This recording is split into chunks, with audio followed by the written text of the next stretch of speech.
அபி வந்து பயங்கரமா டென்ஷன் ஆயிடுறாங்க. எல்லா பொருளையும் போட்டு உடைக்கிறாங்க. அங்க வந்து மூடி வச்சிருக்க அந்த ஃபோட்டோவ வந்து திறக்கற போறாங்க. உடனே வந்து ராகவ் தடுத்து நிறுத்துறாரு. "என்ன நினைச்சிட்டு இருக்கோம் மனசுல? ஏன் இவ்ளோ பண்ற? இந்த ஃபோட்டோல என்ன இருக்குன்னு எனக்கு தெரிஞ்சாகணும். நீங்க ஏன் இப்படி என்கிட்ட நடந்துக்கிறீங்கன்னு எனக்கு தெரிஞ்சாகணும். உண்மைய சொல்லுங்க. என் மேல ஏன் இவ்ளோ வெறுப்ப வந்து கொட்டுறீங்க? எனக்கு ஒண்ணுமே புரியல. கல்யாணத்துக்கு முன்னாடி நல்லா தானே என்கிட்ட பழகிட்டு இருந்தீங்க. இப்போ உங்களுக்கு என்ன பிரச்சனை? சொல்ல போறீங்களா? இப்ப இல்லையா? என்கிட்ட ஏன் அப்படி நடந்துக்கிறீங்க?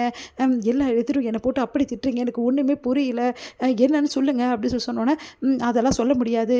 இங்க பாருங்க நீங்க சொல்ல முடியாதுன்னா நான் இப்படி தான் பண்ணுவேன். அந்த ஃபோட்டோக்கு என்னன்னு நான் பார்ப்பேன் அப்படின்னு சொல்லிட்டு பயங்கரமா பிரச்சனை பண்றாங்க.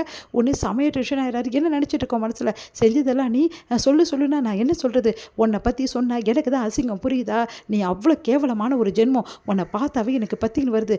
என்னை பத்தி சொல்றீங்களா? இவ்வளோ கேவலமா பேசுறீங்களா? அப்போ என்னை பத்தி என்ன விஷயம் உங்களுக்கு தெரியும்? அதை சொல்லுங்க முதல்ல.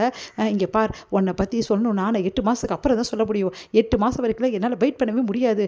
புரியுதா? அதுக்காக நீங்க இப்பவே சொல்லி தான் ஆகணும். அப்படி நீங்க சொல்லிட்டீங்கன்னா நான் நடக்கிறது என்ன செய்வேன்னு எனக்கே தெரியாது அப்படின்றாங்க. ஏன் என்னை ஒவ்வொரு நாளும் வந்து இப்படி வந்து கஷ்டப்படுத்துறீங்க? எங்க வீட்ல எங்க அப்பாவ காப்பாத்துனீங்க. நல்லபடி நடந்துக்கிறீங்க. இங்க வந்து என்னை போட்டு இப்படி பாடாப்படுத்தி எடுக்கிறீங்களே! நான் எது செஞ்சாலும் உங்களுக்கு ஏன் பிடிக்க மாட்டேங்குது? உங்க அக்காவுக்கு நான் சாப்பாடு ஊட்டி விட்டா தட்டி விடுறீங்க. நான் இந்த வீட்ல யார்கிட்டயும் பழகக்கூடாதுன்றீங்க. எனக்கு ஒண்ணுமே புரியல. அப்படி நான் என்ன தப்பு பண்ணேன்? அந்த தப்பையாவது சொல்லுங்க. நான் அவ்வளோ பெரிய தப்பு பண்ணியிருக்கேன்னு சொல்றீங்க. அப்ப அந்த தப்ப நீங்க சொல்லும்போது, அந்த தப்பு கரெக்ட்டு தான். நான் பண்ணேன் தான் அப்படின்னு சொல்லிட்டு எனக்கு தெரிய வந்துச்சுன்னா, அந்த தப்ப ஒத்துக்கிட்டு நான் இங்கேருந்து அந்த நிமிஷமே நான் போயிடுறேன். நீ எல்லாம் போக முடியாது புரியுதா? 8 மாதம் வரைக்கும் நீ இங்கே தான் இருக்கணும். அந்த 8 மாத கணக்கு என்னன்னே எனக்கு புரிய மாட்டேங்குது. எதுக்கு நான் 8 மாதம் இங்கே இருக்கணும்? எனக்கு எதுக்காவது பதில் சொல்லுங்க. ஏன் சொல்ல மாட்டேங்கிறீங்கன்னு சொல்லிட்டு அப்படியே ராகவ் வந்து அப்படியே சட்டைய பிடிச்சு அழறாங்க. ஏன் இப்படி என்னை பாடாப்படுத்துறீங்க? என்னால் முடியல.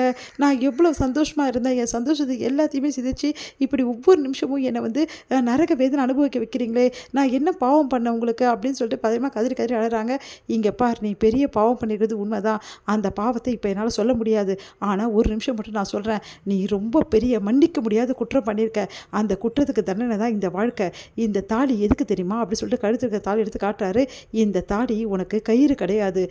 உன்னோட தண்டனையே இந்த தாலி தான். 8 மாதம் வரைக்கும் இந்த தண்டனை நீ அனுபவிச்சு தான் ஆகணும். அதுக்கப்புறம் நீ என்ன வேணாலும் பண்ணிக்கோ. அதை பற்றி எனக்கு கவலையே கிடையாது.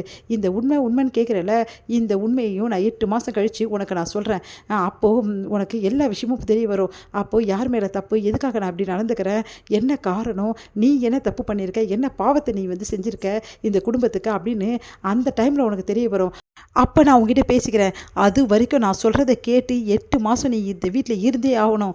இங்கே பாருங்கள், நீங்கள் சொல்கிறதெல்லாம் கேட்டுட்டு இவ்வளோ கதையும் நான் கேட்டுட்டு நான் என்ன தப்புன்னு செஞ்சேன்னு தெரியாமையே என்னாலலாம் வாழ முடியாது புரியுதா?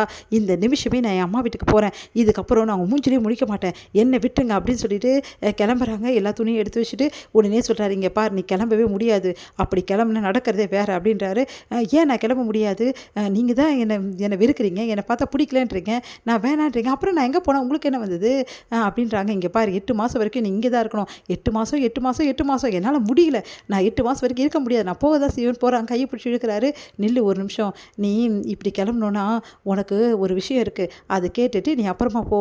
சொல்லுங்கள் என்ன விஷயம் அப்படின்னு. நீ வீட்டை விட்டு போ, தப்பே கிடையாது. ஆனால் கூடவே சேர்ந்து உன் அக்காவையும் கூட்டிகிட்டு போ. ஏன் அக்காவை நான் கூட்டிகிட்டு போகணுமா? எதுக்காக நான் கூட்டிகிட்டு போகணும்? கூட்டிகிட்டு தான் போகணும். பின்ன அணுவும் இவன் கூட தான் வருவா. நீயும் அணுவும் தான் இந்த வீட்டை விட்டு போகிறதா இருந்தா ஏன் அக்கா என் கூட ஏன் வரணும்? அவள் வந்து குட்டி பாஸோட சந்தோஷமாக வாழ்ந்துட்டு போகிறா. அதை பற்றி உங்களுக்கு என்ன பிரச்சனை?